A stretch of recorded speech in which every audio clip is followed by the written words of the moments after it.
Bismillahirrahmanirrahim. Assalamualaikum warahmatullahi wabarakatuh. Waalaikumsalam warahmatullahi wabarakatuh. Di sini saya mendapatkan tugas dari matkul Bu Eva, yaitu tentang pengadaan barang dan jasa. Nah, di mana dari tugas ini kita itu disuruh wawancarai salah satu bos dari kita, dari kelompok kita. Nah, salah satunya itu saya mengambil dari bos saya sendiri, yaitu Muhammad Faris Maulidi Abdullah. Dan di sini saya beranggota 5 dan 4 kelompoknya itu ada Mas Ferdi dan yang lainnya lagi Ismi Firda Aulia, Adisya Rahmadiani dan Budi Setiawan. Untuk mempersingkat waktu, baik langsung kita mulai saja untuk wawancaranya. Kepada Mas Adam, ya, itu bos saya sendiri kan ya. Saya selalu manggilnya Mas gitu kan. Sharing aja gitu Mas, maksudnya sharing session. Awal dari ini tuh usahanya tuh atau perusahaannya sih seperti apa gitu dulu awalnya, terus sampai sekarang tuh seperti apa visi misi kedepannya gitu. Dan kalau boleh tahu Mas, ini tuh bentuknya udah perusahaan gitu atau yang resmi PKP CV atau PT atau mungkin yang masih perorangan gitu? Jadinya masih perorangan. Okay. Karena awal 2016 Mas 2016 ya iseng jualan lah kan.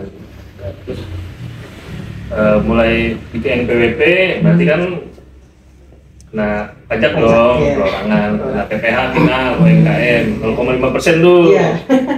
Dari 2018 itu sampai tahun ini terakhir.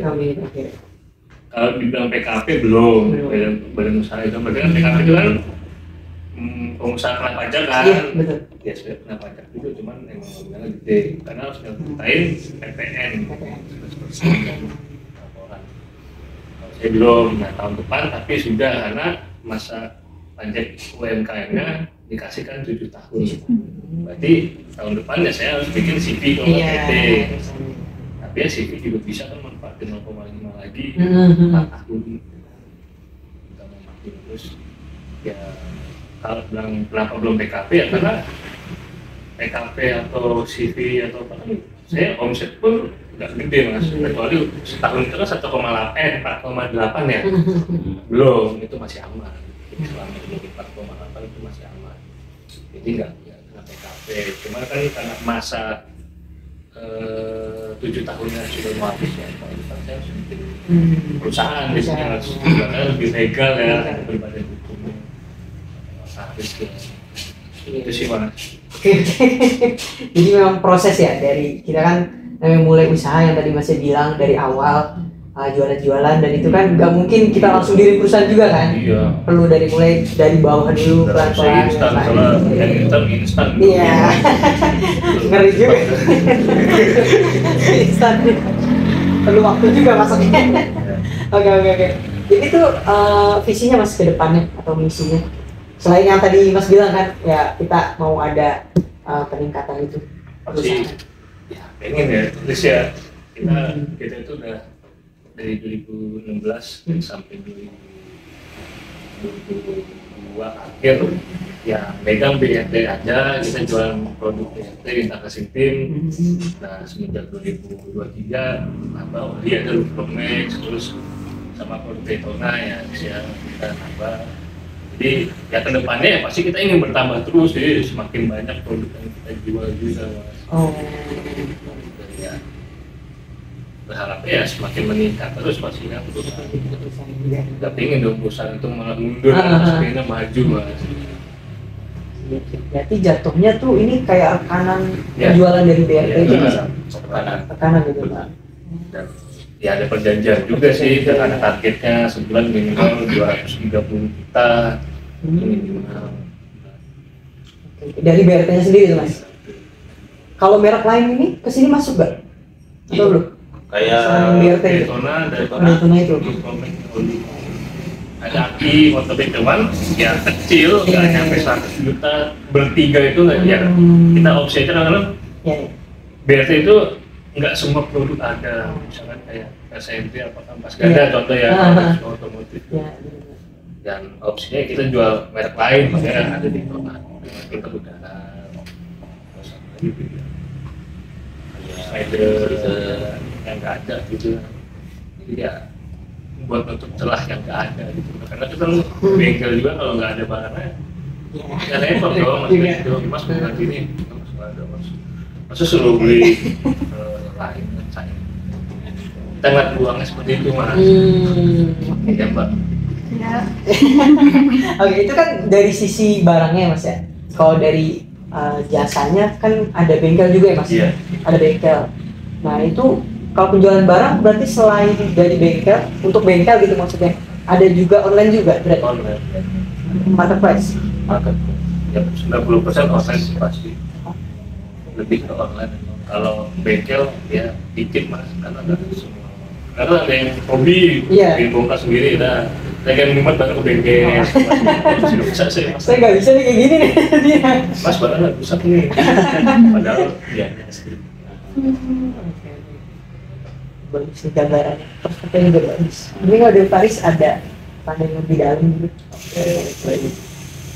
Kalau dari saya sih ini mas apa namanya? Bagaimana sih mas dalam berkontribusi nih pada masyarakat atau lingkungan sekitar gitu, berkontribusinya? Ya pasti tarik pekerjaan yang tinggal di daerah sini pasti kan itu kontribusi salah satu begitu. Ya. Nasua, Iya. Nopal sebelah. Oke. Jadi ya untuk berkontribusi pada masyarakatnya ini, jadi gitu ya teman-teman, menarik atau mempekerjakan orang di sekitar sini gitu kan.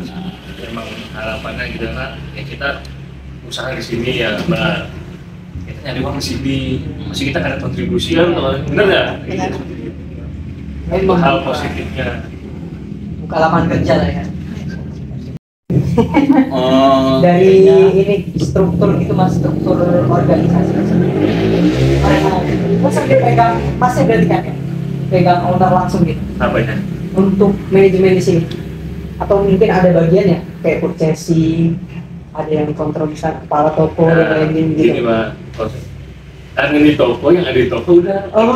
Ya kadang kalau ngitung duit kan cuma ngitung duit langsung dikit tapi gak usah gitu kan. Terus kebanyakan karena online kan mas, jadi ya siapa aja ya udah, ya ada yang beli, ya hitung aja gitu kan apa susah. Kalau saya perusahaan ya itu kayak misalnya sih. Iya. Cuma memang struktur kita harus jelas. Jelas benar. Kita ada harus ada misal minimal manajer misalnya terus darahnya ya megang uang. Kalau miskin mau kayak toko kamu beli warung ibu ini ada strukturnya nggak bu pasti ya nggak ada ya masih kayak gitu.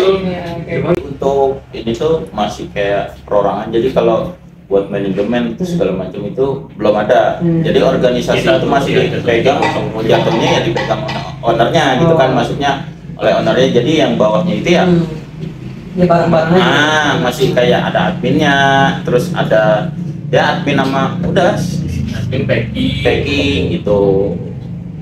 Jadi untuk organisasi di sini itu ya atau ya berarti yang pertamanya itu owner, terus admin udah packing dari itu doang. Mungkin selanjutnya mas ya, Iya. kita tanya terkait dengan ini kan bentuknya perorangan, jadi kan identik dengan penjualan di sini gitu ya, di toko. Jadi ada online dan offline lah gitu kan. Di offline-nya sendiri berarti kan nih jelas nih karena di lini bisnisnya Airspeed ini ada bengkel, berarti kan bisa tuh barang-barang ke sana gitu ya, di spare part-nya. Nah kalau di online sendiri itu ada gimana mas strateginya atau mungkin berjalannya seperti apa kalau dalam penjualan barang? Benar. Ya pertama era itu makin modern mas. Iya. Kalau dulu kita jual online itu ya kita posting aja, kita mau foto, judul, deskripsi, harga, upload lah Bukalapak. Ada yang beli, ya kita kirim. Kalau sekarang enggak. Makin di sini algoritma e-commerce itu semakin beda.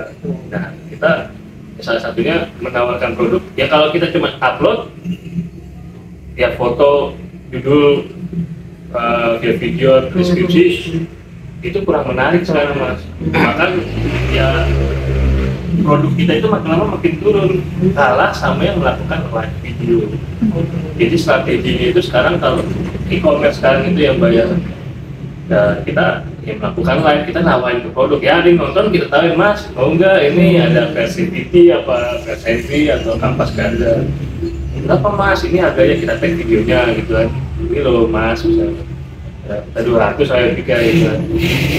Oh oke mas, kita check out. Kalau dulu kan tidak ya, orang nge-scroll, konsumen nge-scroll gitu ya, oh harganya cocok, harganya misalkan murah, terus barangnya bagus ya, check out. Sekarang tidak ya, malah yang cuman kayak gitu aja, yang cuman sekedar upload itu akan turun. Ya kalau ngecek ke Shopee apa seganda dari total ya udah hilang, nggak tahu kemana. Udah BRT ya karena banyak terjual, cuman algoritmanya mana nih toko yang aktif, yang live video, yang bikin video, ya, itu yang ntar urutannya yang ya nggak paling atas juga masalah sih, yang penting dia memang gitu konsumen search ya, kita nggak banyak scroll gitu. Kalau semakin mendem kan peluang untuk konsumen itu menurun ya kan. Berarti keaktifan di sana. Iya, kita emang lebih aktif harus di sosial media gitu, di e-commerce juga. Dan kalau di bengkel ya, dan konsumen datang, mas ada belt loader BRT nggak ada mas, berapa 180. Kita tahu ya mau sekalian pasang nggak? Oh berapa mas ya, 50.000 mas sama saya. Oh boleh, iya eksekusi di bengkel gitu mas. Berarti kalau untuk offline itu bisa cross selling ya mas ya, Iya. dari penjualan barang tapi jasanya juga dapat di jasa yang pasang. Nah kalau di online berarti itu lebih main ke konten ya sekarang tuh, konten dan live streaming ya mas, yang membantu untuk perkembangan algoritma sekarang ya, semakin berkembang zaman itu ya berbeda seperti dulu. Kita udah nggak bisa mengikuti era dulu lagi yang cuman upload, posting, dah. Saya juga yang beli, tinggal yang beli yang beli. Kalau nggak ada kan bingung. Kalau kita lihat kan ya minimal ada yang nonton, yang nggak ada yang nonton juga ya udah, ya walaupun 3-4. Cuman kalau kita tawarin konsumen itu kan pasti beli ya, kayak minimal satu itu kecantol mbak, minimal begitu. Lebih peluangnya lebih. Terus saya ngeliat, mas lokasinya di mana? Jalan Dongtal nomor 41 Sukatani Kampus Kota Depok mas. Oh bisa saya pasang nggak? Bisa. Oh iya besok saya kesana. Ya kan itu peluang lagi, datang langsung ke toko dan pasar seperti itu. Jadi kita udah nguber konsumen itu seperti itu. Jadi apa namanya, cara menargetkan cara online dan offline itu, jadi kita offline-nya itu kita mengikuti di online. Jadi cara kita kayak misalnya nge-live, nah nge-live itu kan terkadang kita ada konsumen itu menanyakan, mas ini ada gak barang ini, saya bisa gak mas langsung ke toko gitu. Nah dari situ kan kita menargetkan ke offline-nya itu dengan cara mau sekalian pasang gak mas, nah gitu. Jadi untuk yang online dan offline-nya itu ya saling tukar-tukaran lah untuk cara menargetkannya itu gitu kan, entah dari offline-nya, entah dari online-nya, kita cara menargetkan barang di sini kan gitu. Gini mas, untuk pertanyaan selanjutnya bagi mas Ki, mas, namanya barang kan itu pasti ada yang rusak ataupun barang ada yang tidak berfungsi ya kayak gitu kan. Nah bagaimana cara kita mengantisipasi atau maksudnya cara mengantisipasi dalam barang yang offline itu maupun online-nya gitu mas? Ya, kalau misalkan produk yang di luar elektronik mayoritas aman itu mas ya, karena kan ya bukan elektronik yang hanya benda itu aja yang tinggal pasang itu aman. Cuma memang kita antisipasi itu kalau produk itu elektronik misalnya kayak QCD, Kipro, sensor TPS, nggak selamanya itu mereka berfungsi gitu kan, pasti ada dong dia miss 1 atau 2 dari 1000 barang atau apa misalkan, kurang lebih seperti itu. Kan nggak ada yang sempurna juga gitu kan. Nah, oke, kalau memang itu produk rusak, misalnya kita kirim ke konsumen beli, komen, mas, gak nyala nih TPS-nya, ada itunya, apa CGI-nya, gimana sih kok ngirim barang cacat? Kan hujatan konsumen seperti itu. Ya kita juga nggak tahu karena kita nggak punya motor ya. Ketika kita punya motor kita bisa tes, cuma apakah kita harus tes terus? Pasti kan udah dites juga ya Pak. Nah, ya udah kirim balik. Kita bawa ke BRT. Ya kan kita sepatu kanan pasti ya ada andil juga dong, harus andil. Kita bawa ke pabriknya lah. Begitu dites, kalau memang itu nggak nyala, itu akan diganti oleh produsennya, yaitu pihak BRT. Cuma kalau memang nyala, itu akan dikembalikan. Karena memang motor konsumennya yang rusak, bukan barang itu kan. Motornya rusak, mau ganti spare partnya karena motor itu rusak mbak. Jadi diganti nggak nyala juga, berarti motor bukan itu, ya ada komponen lagi yang rusak seperti itu. Cuma kan konsumen mayoritas ya asal nebak aja, oh ini TPS nya benar. Kecuali kalau bawa sini ya kita cek apanya nih, nggak bisa langsung satu kan bukan TPS sembuh mas ya, nggak belum tentu dong gitu kan, bisa juga ecunya yang kena, apa koilnya yang mati gitu kan. Gitu. Makanya ya begitu ada kerusakan ya kita baru kalau bilang langsung sini ya udah mas, tapi izin dulu 1 hari kita bawa buat ke pihak proses BRT, kita tes benar mati apa enggak, karena kan belum tentu belum tentu barangnya yang rusak gitu mas, belum tentu barang yang cacat produksi apa QC-nya nggak bagus atau segala macam lah gitu kan, kita bawa dulu ke jadi tes memang itu nggak nyala ya produsen juga pasti ganti, karena kan garansi 1 tahun mas, ada garansi 1 tahun, jadi ya nggak perlu khawatir lah. Tapi ya kalau begitu dites nyala ya konsumennya harus ada diri dong, cek motornya apanya yang rusak, sedangkan dites di sana nyala. Mayoritas CDI, karena kan motor-motor CDI itu banyak motor-motor yang menggunakan CDI itu kan banyak dari 2015 ke bawah, sekarang aja dari 2024 ya udah banget kan ya, udah ya pasti ada lah yang rusak komponennya yang apa gitu kan, kita nggak tahu, soalnya yang membawa ke sini kita bisa cek. Jadi ya konsumen juga lah merasa dirugikan, dia beli barang mahal, ya sensor TPS 350 apa ya 450, terus CDI 500, 600, itu 1 jutaan gitu. Jangan sampai mereka juga masuk mahal rusak. Seperti itu. Berarti kalau misalnya dari sononya udah apa, tahu-taunya dicek di produksi, nah itu kan biasanya ada klaim gitu ya mas. Nah itu tentang klaimnya itu ke konsumen yang di ini atau dari masa itu? Ya kalau dari saya, karena saya rekanan, bukan owner langsung yang punya motor yang ngirim ke pihak produsen, ya pihak produsen nggak menggunakan biaya apa-apa, karena ya kita kan rekanan gitu kan, kecuali konsumennya beli, bawa langsung sana atau beli langsung di produsen kan, langsung produsen kan BRT kan di online juga banyak kan yang masih jual, terus langsung kirim ke pabrik. Begitu udah nyala, BRT mengenakan biaya 50.000 mas, karena itu ya satu sisi emang BRT wah ini barang aman tapi main kirim aja, main nggak ngemastiin dulu deh. Ya mereka juga kan butuh SDM, butuh manusia, butuh pekerja juga buat ngetes barang itu, butuh motornya juga. Karena nggak semua motor itu ada mas, kan motor itu kan banyak, mirip Scoopy, Spesi, banyak, kan Satria Eku, Sombur, Sopir Aras, ya entah minjem apa gimana, buat ngetes pasti dipakai dikenakan 50.000. Coba kalau memang rekanan yang ngeklaim tidak sih, walaupun nyala ya kondisinya. Itu bentuk kerjasama sama kanan itu.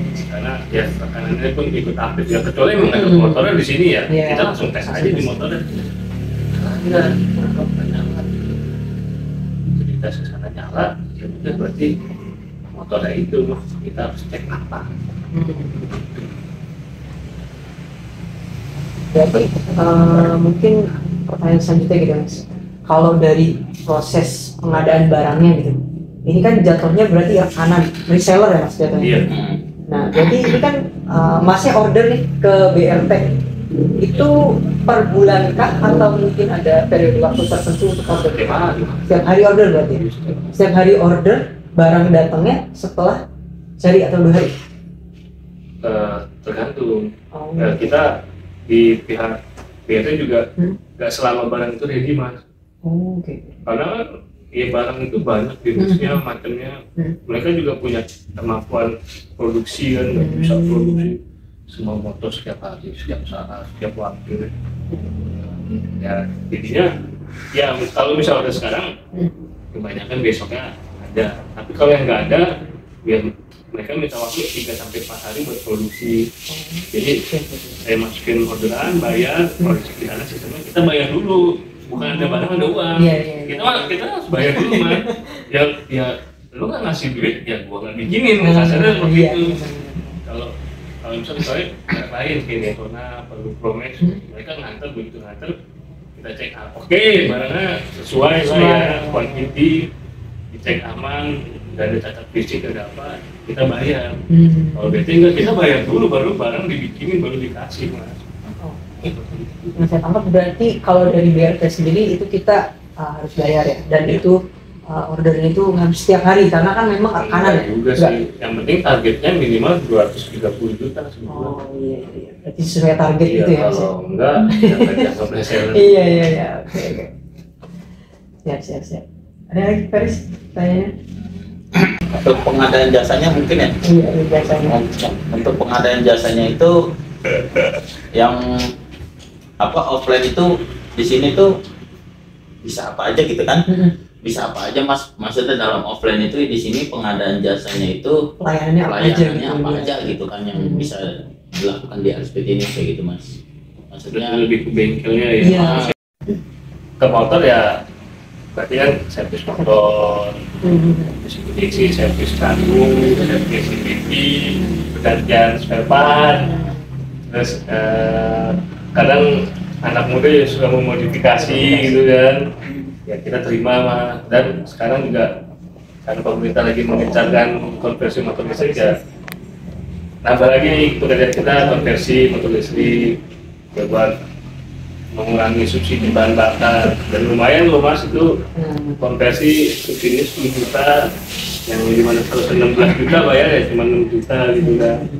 Ya pajaknya juga murah, ya beli bensin seliter 30 sampai 40 kilo ya kita konversi satu baterai itu bisa 30 sampai 40 kilo. Kalau ngecas di rumah ya ngecas cuma 2.000 rupiah, dan itu kan jawaban dari 10.000 ke 2.000 mah. Seperti itu nih, yang ada program baru lagi, ada tambah lagi nih di lain yang bengkel biasa konvensional motor bakar, sekarang juga ada motor listrik mah. Ini ya pada umumnya seperti bengkel-bengkel gitu ya, ada terkait dengan pelayanan servis, terus beli barang offline juga bisa, modifikasi bisa apa. Sama ada program nih dari Airsplit sendiri terkait dengan konversi motor ya, dari pemerintah itu ya. Dan pemerintah kerjasama sama BRT, saya selaku pertanian juga ya ikutlah andil. Oke, mas, saya mau tanya, bagaimana sih standar Airsplit dalam menjaga kualitas barang kepada konsumennya? Dalam menjaga standar kualitas barang. Iya, kualitas barangnya ke konsumen. Kita itu ya memang dari produsen juga pasti barang itu ada QC mbak. Sebelum kita ambil, kita bawa pasti kan di QC. Tapi ya kita juga nggak sepenuhnya percaya QC itu baik. Karena beberapa barang juga ya entah roller ada yang miss, yaitu cacat produksi entah kayak seperti ada goresan atau gombal ya. Begitu kita kirim ke konsumen pasti mengira itu barang itu bekas, padahal ya tidak, itu ya ada istilah notebook dalam produksi ya. Makanya kita menerapkan standar prosedur. Ketika barang itu datang secara quantity aman, kita cek ya sesuai dengan invoice lah ya.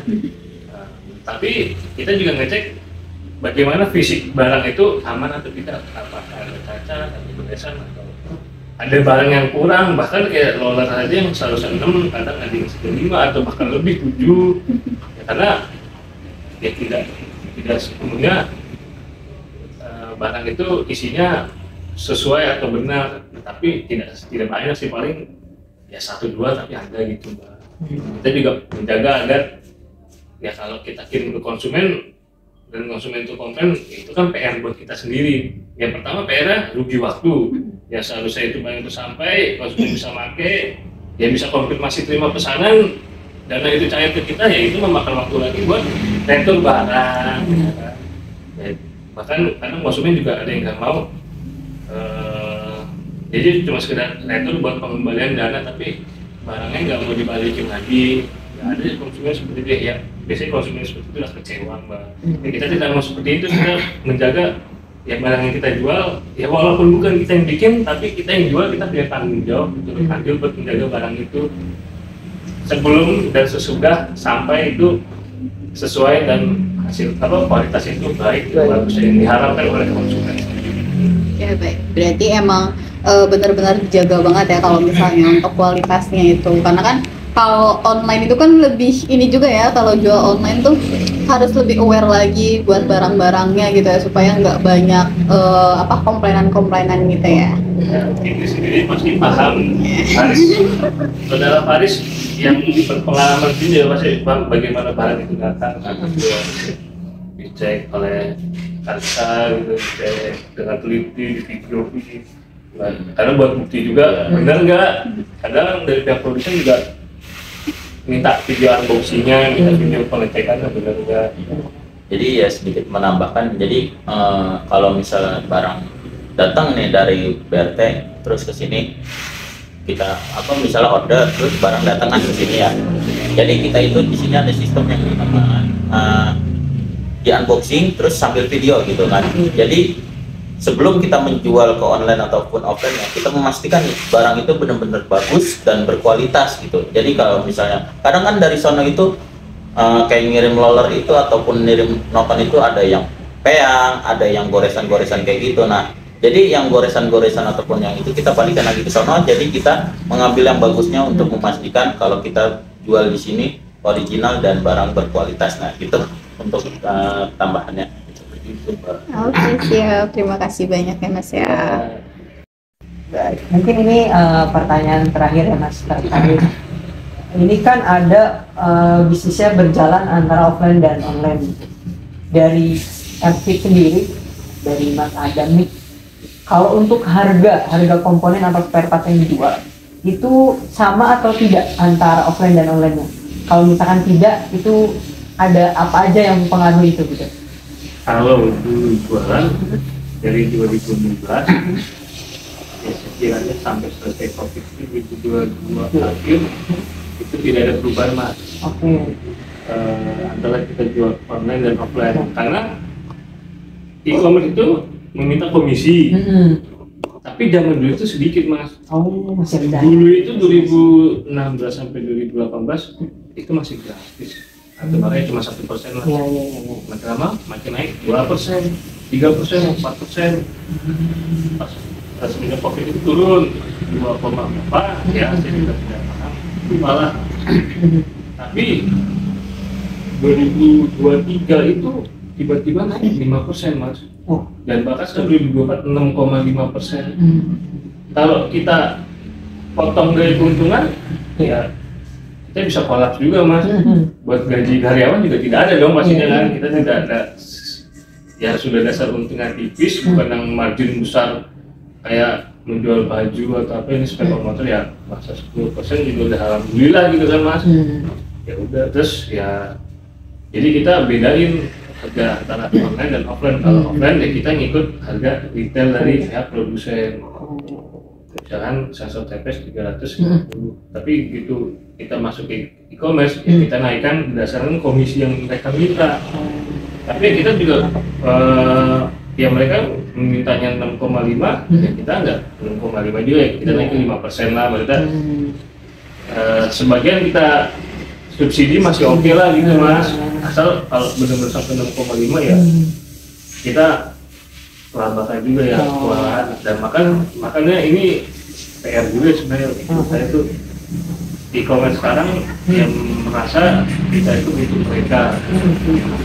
Jadi ya mereka juga membuat kebijakan ya kesukaan mereka, padahal ya mereka memang saya paham mereka itu sebelumnya membakar uang ya, bayar zaman pada waktu masa COVID itu kan ya banyak harga-harga juga dibanting gitu kan, ya, mereka juga rugi pasti kan, makanya kayak Gojek rugi, Shopee rugi, ya Bukalapak kayak CEO itu juga buat juga mundurkan diri. Nah mereka 2023 mengambil kesempatan untuk memulihkan perusahaan ya, dengan cara meminta komisi yang tinggi. Cuman dampaknya itu ke UMKM itu sangat berbahaya juga. Efek pasti jadinya mahal. Konsumen juga, wah bikin apa-apa kok lebih mahal gitu lah. Padahal yang bikin mahal itu ada faktor lain, seperti komisi dari e-commerce gitu. Kalau e-commerce nya yang meminta 1%, 2%, 2,5% masih oke lah Mas. Cuma kalau sampai 6,5 ya lumayan lah Mas, kepikiran juga kita. Baik, berarti kalau dari strategi penetapan harganya Kalau offline itu mengikuti dari prosedur retail Iya. rekanan. Iya. Nah, sedangkan online itu nggak bisa sama dengan retail rekanan karena kan ada faktor komisi dari marketplace sendiri, e-commerce gitu. Oke. Siap, siap. Baik, itu saja kan pertanyaan dari kita untuk Mas Adam. Apabila ada kekurangan atau apa ya, atau apabila ada kekurangan atau kesalahan kata yang kita pertanyakan atau dari Mas Adam kasih Wabillahi Hidayah. Assalamualaikum warahmatullahi wabarakatuh. Waalaikumsalam. Waalaikumsalam.